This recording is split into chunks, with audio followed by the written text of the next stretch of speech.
Sebelumnya, perkenalkan diri saya dulu, saya Mira Aina. Tanpa berlama-lama lagi, mari kita panggil teman-teman saya.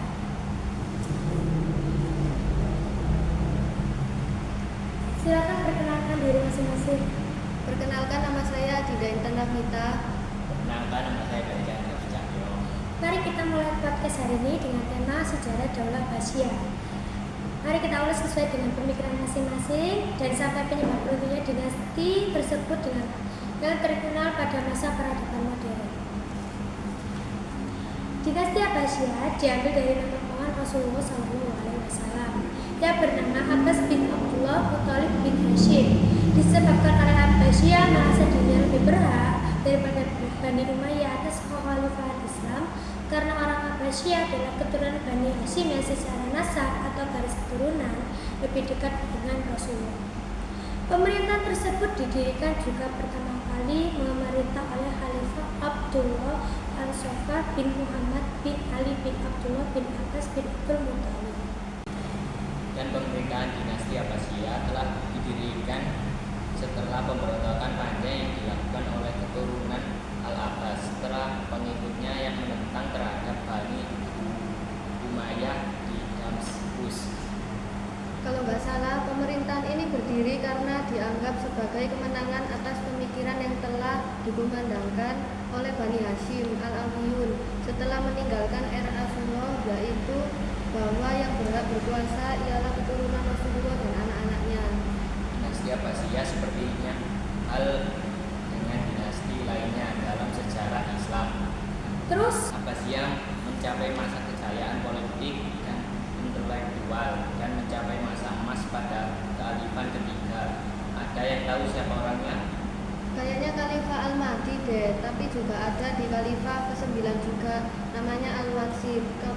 Waktu itu masa Abbasiyah benar-benar damai dan maju, lebih khususnya di masa Harun Ar-Rasyid dan anak-anaknya Al-Ma'mun. walaupun usia kota Baghdad kurang dari setengah, akan tetapi pada masa itu muncul menjadi pusat dunia dengan tingkat kemakmuran dan peran internasional yang luar biasa. Gue mau tanya sama kalian, siapa saingan satu-satunya kota Baghdad yang menjadi peradaban modern?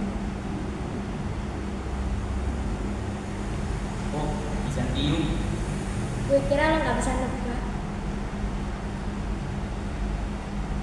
Ada beberapa kebijakan yang menarik dan menciptakan kemajuan yang besar, yaitu pengembangan ilmu pengetahuan, penerbitan administrasi pemerintahan, hubungan politik luar negeri, dan lain-lain. Pada abad ke-10 Masehi, dinasti Abbasiyah disebut abad pembangunan Daulah Islamiyah, di mana Islam mulai dari Cordoba di Spanyol sampai ke Multan, Pakistan. Lumayan luas ya wilayahnya, bisa buat perumahan elit tuh. Luas. Oke, lanjut. Selama lebih dari 5,5 abad, selatan 132 sampai 656 atau 750 sampai 1250 ya. Dalam masa itu Daulah Abbasiyah mempunyai 37 orang khalifah yang memimpin, mulai dari masa pemerintahan Abdul Abbas As-Saffah hingga masa khalifah pemimpin terakhir Al-Mustasim. Ada 4 periode pemerintahan Abbasiyah. Yang pertama pada masa raya dinasti Abbasiyah pada tahun 233 Hijriah atau 847 Masehi. Pada yang kedua pada masa pemerintahan Khalifah Al-Mutawakkil pada 232 Hijriah atau 847 Masehi sampai masa Bani Umayyah pada 334 Hijriah atau 947 Masehi. Yang ketiga pada masa dinasti Umayyah sampai Bani Saljuk pada tahun 447 Hijriah atau 1055 Masehi.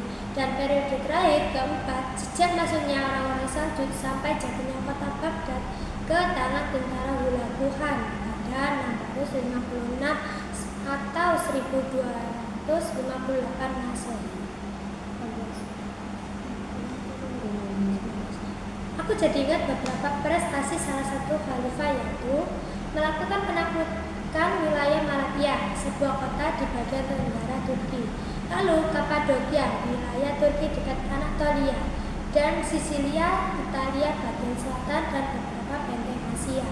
Menjalin hubungan diplomatik dengan Kaisar Bizantium, memindahkan ibu kota Baghdad dari kota Kufa ke kota Damas ke kota Baghdad, melakukan penerjemahan buku berbahasa Persia, Yunani, Suryani, India, dan sebagian Arab, mendirikan Baitul Hikmah, dan lain-lain sebagainya. Itu waktu pemerintahan Abu Ja'far al-Mansur ya. Yap, salah satu masa pemerintahan khalifah yang maju. Ada juga beberapa kebijakan politik yang hebat, jadi tidak ada atau hampir kasus kriminal berkurang drastis, yaitu mengatasi gerakan pemberontakan, pembentukan badan intelijen, pembentukan badan negara, dan lain-lain sebagainya. Ada berapa alasan Daulah Abbasiyah bisa runtuh? Apa itu? Menurut Montumer Watts, sebenarnya keruntuhan Bani Abbasiyah mulai terlihat sejak abad ke-9 dan kepolitikan yang terancam oleh kelompok aliran agama dan juga banyak diantaranya anggota pemerintahan yang berkhianat serta sulitnya mencari pemimpin khalifah yang harus sering berkembangnya zaman yang lebih maju. Beberapa faktor internal mengapa Bani Abbas mengalami kemunduran, kemewahan hidup kalangan penguasa, perebutan kekuasaan antara keluarga Bani Abbasiyah, dan konflik agama. Juga faktor eksternal kemunduran Bani Abbasiyah yaitu banyaknya pemberontakan, dominasi bangsa Turki, dominasi bangsa Persia. Baiklah, mari kita baca sejarah rincinya sesuai dengan peta yang sudah saya berikan kepada kalian. Dimulai dari saya dahulu. Sejarah Daulah Abbasiyah. Pada masa kerajaan Abbasiyah, kekuasaan Islam bertambah luas dengan pusat pemerintahnya di Baghdad. Perluasan kekuasaan dan pengaruh Islam bergerak ke wilayah Timur Asia, Tengah, India, dan perbatasan Cina.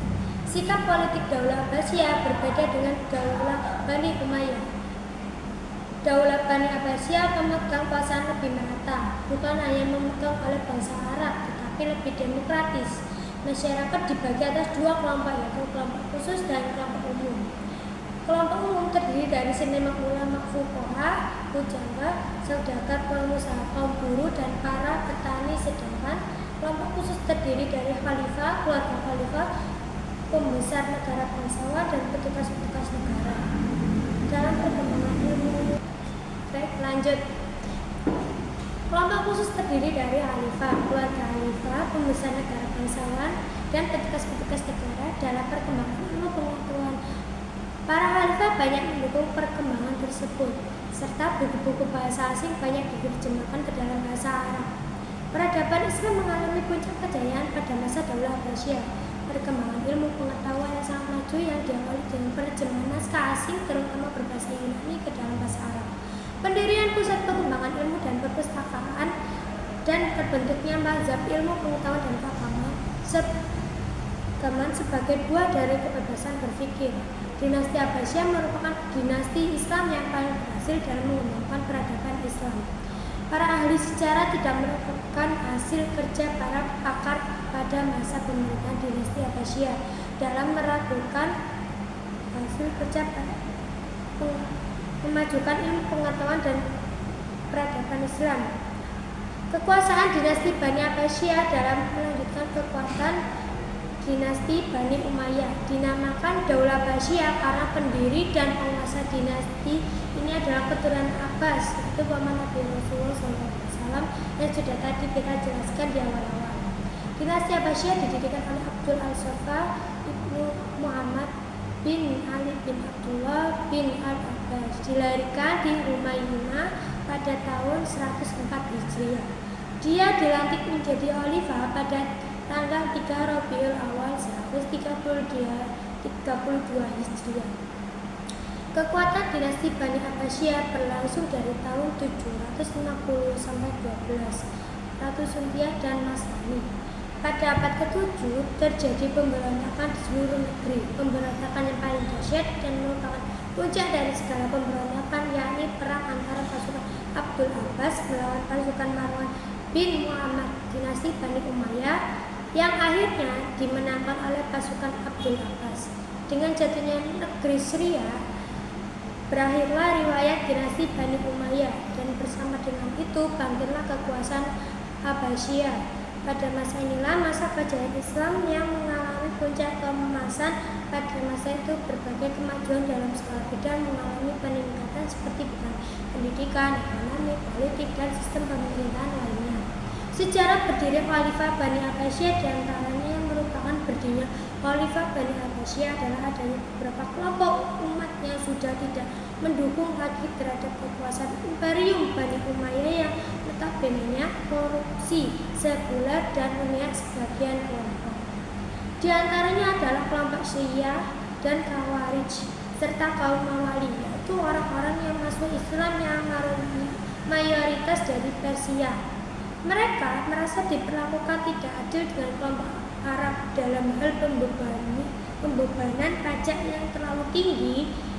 Kelompok inilah yang menjadi mendukung revolusi Abbasiyah. Di saat terjadi perpindahan kekuasaan dari Umayyah ke Abbasiyah, wilayah geografis dunia Islam membentang dari timur ke barat, meliputi Mesir, Sudan, Syam, Jazirah Arab, Irak, Persia, sampai ke Cina. Kondisi ini mengantarkan terjadinya interaksi intensif antara daerah satu dengan daerah lainnya. Kondisi ini mengantarkan terjadinya proses asimilasi budaya dan peradaban setiap daerah. Nyanyian dan musik menjadi tren dan style kehidupan bangsa dan muka istana era Abbasiyah. Anak-anak khalifah diberikan kelas khusus supaya pintar dan cakap dalam menendangkan suara mereka. Seniman-seniman terkenal bermunculan, Ibrahim bin Mahdi, Ibrahim al-Musoli, dan anaknya Ishaq. Lingkungan istana berubah dan dipengaruhi oleh nuansa borjuis, mulai dari pakaian, makanan, dan akhirnya pelayan-pelayan wanita. Para penguasa Abbasiyah membentuk masyarakat berdasarkan rasa persamaan. Pendekatan terhadap kaum Malawi dilakukan antara lain dengan mengadopsi sistem administrasi dari tradisi setempat Persia, mengambil beberapa pegawai dan menteri dari bangsa Persia dan meletakkan ibu kota kerajaannya. Baghdad di wilayah dikelilingi oleh bangsa dan agama yang berlainan seperti bangsa Arya, Sunni, dan agama Islam, Kristen, dan Majusi. Pembagian kelas dalam masyarakat Indonesia tidak lagi dalam ras atau kesukaan, melainkan berdasarkan jabatan menurut Zaid Zaid. Abbasiyah terbagi dalam dua kelompok, yaitu kelas khusus dan kelas umum. Kelas khusus terdiri dari khalifah, keluarga Bani Hashim, dan para pembesar negara, menteri, gubernur, dan panglima. Kaum bangsawan dan Bani Hashim, Quraisy, dan pada umumnya, dan para petugas khusus, tentara, pembantu istana. Sedangkan kelas umum terdiri para seniman dan ulama, prajurit, fuqaha, saudagar, pengusaha, buruh, dan petani yang sudah saya jelaskan tadi. Kondisi Bani Abbasiyah dalam bidang politiknya. Pada zaman Abbasiyah, konsep kekhalifahan berkembang dari sistem politik. Ketika Daulah Abbasiyah memegang tampuk kekuasaan tertinggi Islam, terjadi banyak perubahan dalam kehidupan masyarakat. Kekuatan Bani Abbasiyah berlangsung dalam kurun waktu yang sangat panjang, sekitar tahun 132 Hijriah atau sampai 666 Hijriah atau 750 Masehi sampai 1258 Masehi, yang dibagi menjadi 5 periode. Periode pertama disebut periode Persia pertama pada 132 Hijriah atau 750 Masehi sampai 232 Hijriah atau 847 Masehi. Periode kedua 232 Hijriah atau 847 Masehi sampai 334 Hijriah atau 945 Masehi disebut masa pengaruh Turki pertama. Periode ketiga 334 Hijriah atau 945 Masehi sampai 447 Hijriah atau 1055 Masehi. Masa kekuasaan dinasti Buwayyah atau pengaruh Persia kedua. Periode keempat 447 Hijriah atau 1050 Masehi sampai 590 Hijriah atau 1194 Masehi merupakan kekuasaan dinasti Bani Saljuk dengan pemerintahan atau pengaruh Turki II. Periode kelima 590 Hijriah atau 1994 Masehi sampai 565 Hijriah sampai 1258 Masehi merupakan masa mendekati kemunduran dalam sejarah peradaban Islam. Pada periode pertama, pemerintah Bani Abbas mencapai masa kemasnya. Secara politis, para kekhalifahan betul-betul tokoh yang kuat dan merupakan pusat kekuasaan politik dan agama sekaligus. Dan di sisi lain, kemakmuran masyarakat mencapai tingkat tertinggi. Periode ini juga berhasil menyiapkan landasan bagi perkembangan filsafat dan ilmu pengetahuan dalam Islam. Namun setelah periode ini berakhir, pemerintahan Bani Abbas mulai menurun dalam bidang politik. Meskipun filsafat dan ilmu pengetahuan terus berkembang, masa pemerintahan Abu al-Abbas sangat singkat, yaitu dari tahun 750 sampai 754 Masehi. Selanjutnya digantikan oleh Abu Ja'far al-Mansur 754 sampai 775 Masehi yang keras menghadapi lawan-lawannya, terutama dari Bani Umayyah, Khawarij dan Syiah. Untuk memperkuat kekuasaannya, tokoh-tokoh besar yang mungkin menjadi saingan baginya satu persatu disingkirkannya. Abdullah bin Ali dan Salih bin Ali, keduanya adalah pamannya sendiri yang ditunjuk sebagai gubernur oleh khalifah sebelumnya di Syirah dan Mesir, dibunuh karena tidak bersedia membaiknya. Al-Mansur memerintahkan Abu Muslim al-Khurasani melakukannya dan kemudian menghukum mati Abu Muslim al-Khurasani pada tahun 755 Masehi karena dikhawatirkan akan menjadi pesaing baginya. Pada mulanya ibu kota negara adalah Al-Hasimiyah dekat Kufa. Namun untuk lebih memantapkan dan menjaga stabilitas negara yang baru berdiri itu, Al-Mansur memindahkan ibu kota negara ke kota yang baru dibangunnya, yaitu di Baghdad, dekat bekas ibu kota Persia Ctesiphon tahun 762 Masehi. Dengan demikian, pusat pemerintahan dinasti Bani Abbasiyah berada di tengah-tengah bangsa Persia. Di ibu kota yang baru ini, Al-Mansur melakukan konsolidasi dan penertiban pemerintahannya, di antara dengan membuat semacam lembaga eksekutif dan yudikatif.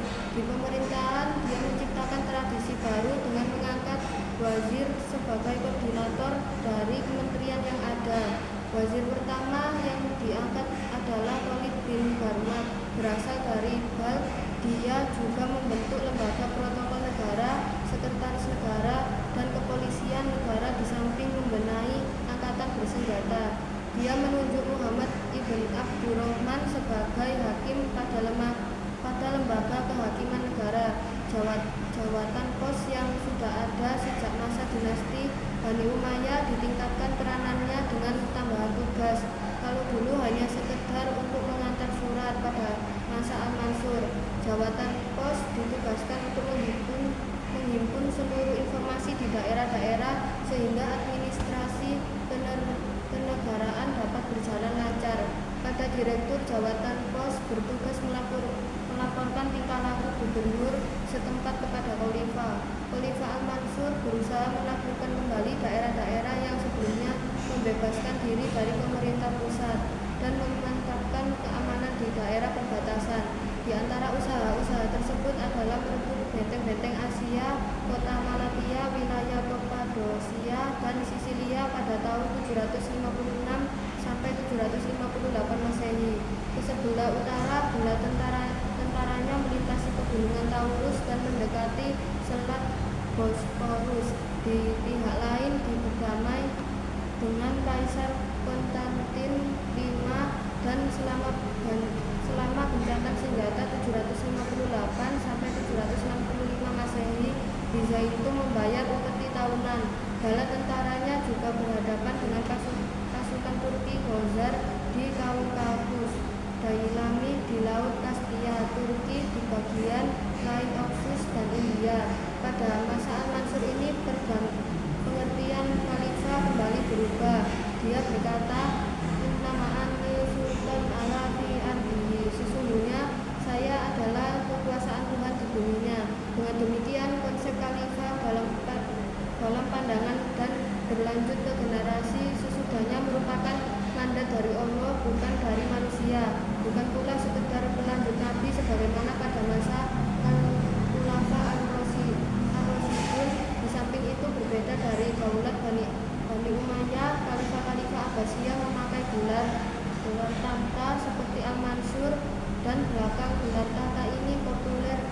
pada nama yang sebenarnya.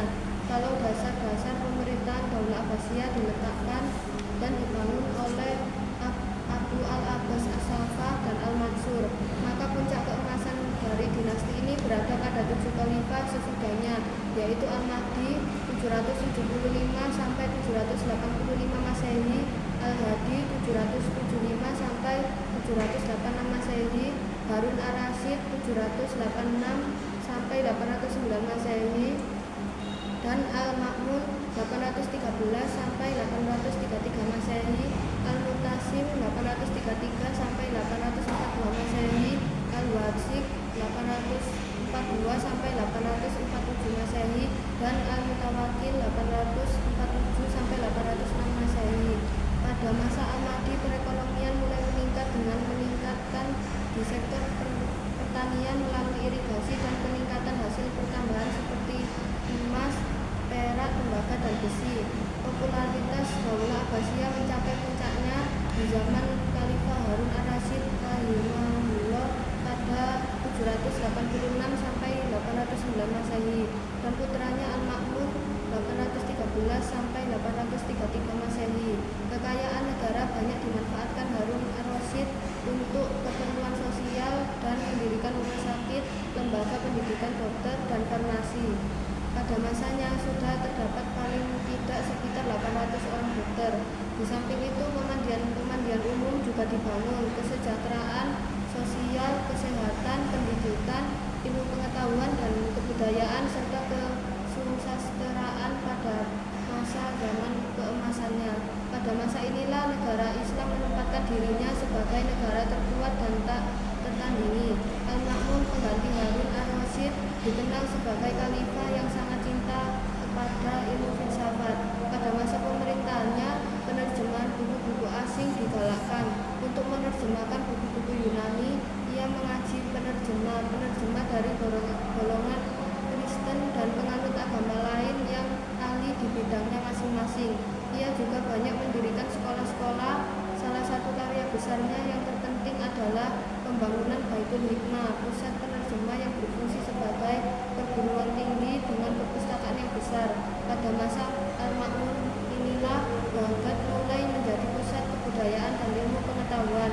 Al-Mutaksim khalifah berikutnya 833 sampai 842 Masehi memberi peluang besar kepada orang-orang Turki untuk masuk dalam pemerintahan. Keterlibatan mereka dimulai sebagai tentara pengawal. Tidak seperti pada masa Daulah Umayyah, dinasti Abbasiyah mengadakan perubahan sistem ketentaraan. Praktek orang-orang Muslim mengikuti perang sudah terhenti. Tentara dibina secara khusus menjadi prajurit-prajurit profesional. Dengan demikian, kekuatan militer dinasti Bani Abbas menjadi sangat kuat. Walaupun demikian, dalam periode ini banyak tantangan dan gerakan politik yang mengganggu stabilitas, baik dari kalangan Bani Abbas sendiri maupun dari luar.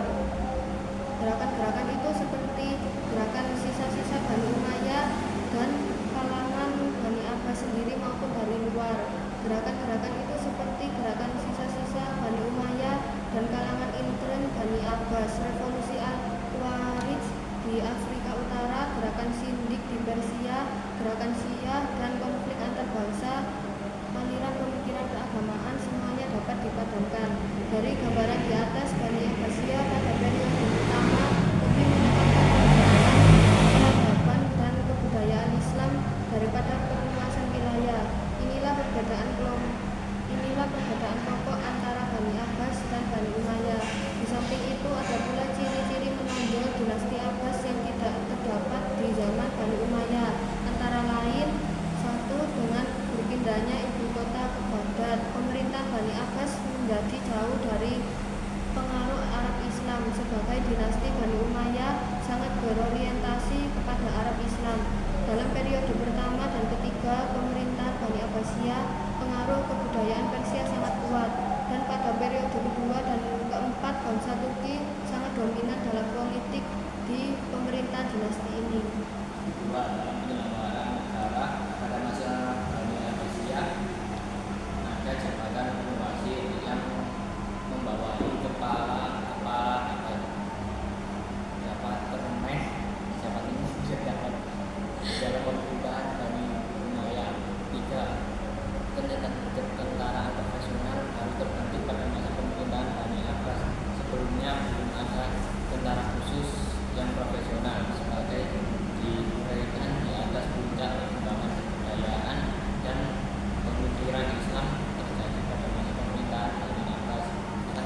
Islam ketika itu lembaga pendidikan terdiri dari dua tingkat. Satu, maktab atau maktab dan masjid, yaitu lembaga pendidikan terendah tempat anak-anak mengenal dasar-dasar bacaan, hitungan dan tulisan, dan tempat para remaja belajar dasar-dasar ilmu agama seperti tafsir, hadis, fikih, dan bahasa.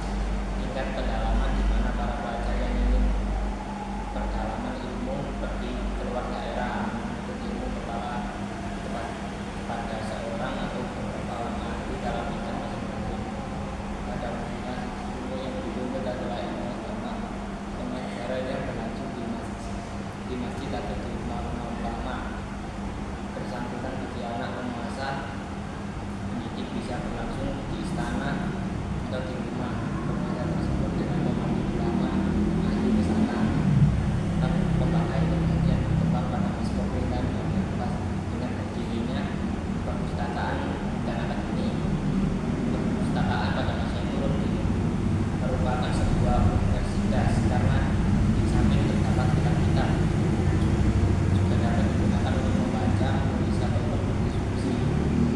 Perkembangan lembaga pendidikan itu mencerminkan terjadinya perkembangan dan kemajuan ilmu pengetahuan.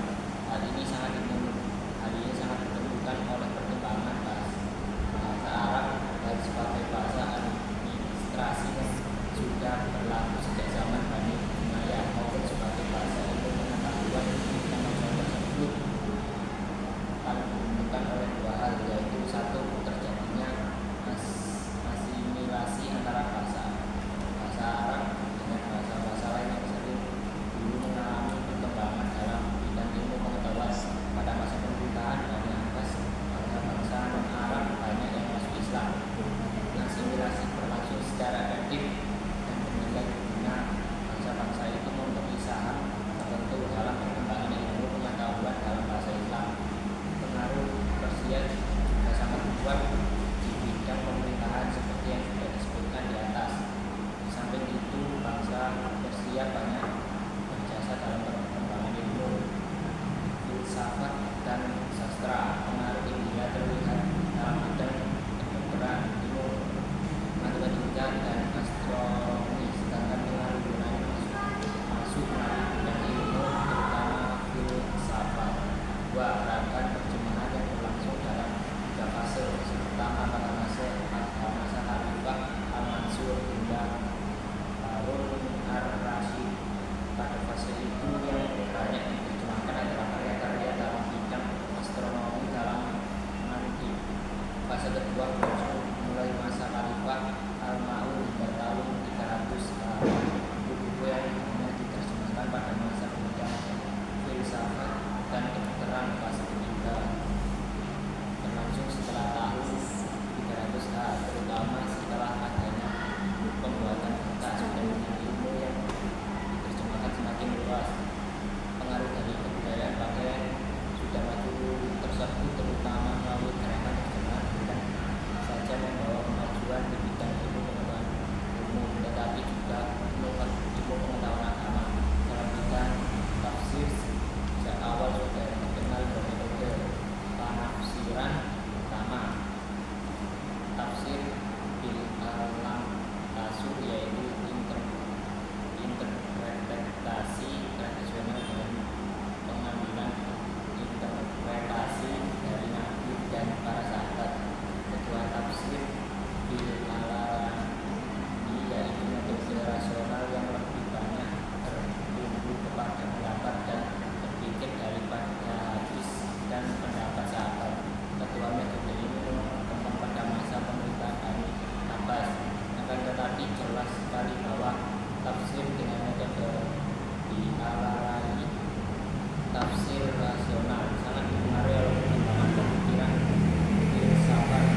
al-Mu'tazilah yang terbesar adalah Abu al-Husain al-Alaf 135 sampai 235 atau 752 sampai 849 dan al-Nazam 185 sampai 221 atau 81 sampai 835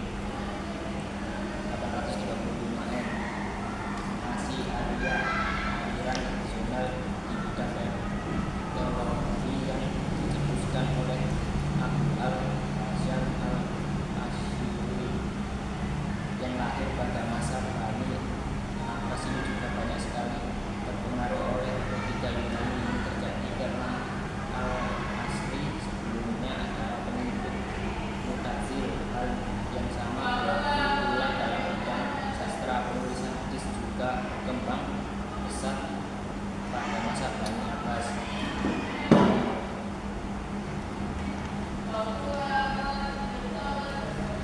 Hal itu mungkin terutama disebabkan oleh tersedianya fasilitas dan transportasi, sehingga memudahkan para pencari dan penulis hadis bekerja. Pengaruh gerakan terjemahan terlihat dalam perkembangan ilmu pengetahuan umum, terutama bidang astronomi, kedokteran, filsafat, kimia, dan sejarah. Dalam lapangan astronomi, terkenal nama Al-Fazari sebagai astronom Islam yang pertama kali menyusun astronobe. Al-Farghani yang dikenal di Eropa dengan nama Al-Farahnus menulis ringkasan ilmu astronomi yang diterjemahkan ke dalam bahasa Latin oleh Gennat Cremona dan Johannes Hispalensis. Dalam lapangan kedokteran dengan nama Ar-Razi dan Ibnu Sina. Ar-Razi adalah tokoh pertama yang membedakan antara penyakit cacar dan measles. Dia juga orang pertama yang menyusun buku mengenai kedokteran anak. Sesudahnya, ilmu kedokteran berada di tangan Ibnu Sina. Ibnu Sina yang juga seorang filosof berhasil menemukan sistem peredaran darah pada manusia. Di antara karyanya adalah Al-Qanun fi al-Tibb yang merupakan ensiklopedia kedokteran yang paling besar dalam sejarah. Baiklah, itu tadi podcast kami bersama topik Bani Abbasiyah, dan saya tutup dengan kata-kata yang diambil dari topik tadi. Jangan jadikan perbedaan pendapat sebagai sebab perpecahan dan permusuhan. Dan apabila ada salah kata, ucapan, maupun kalimat, kami mohon maaf sebesar-besarnya. Dan terima kasih. Wassalamualaikum warahmatullahi wabarakatuh.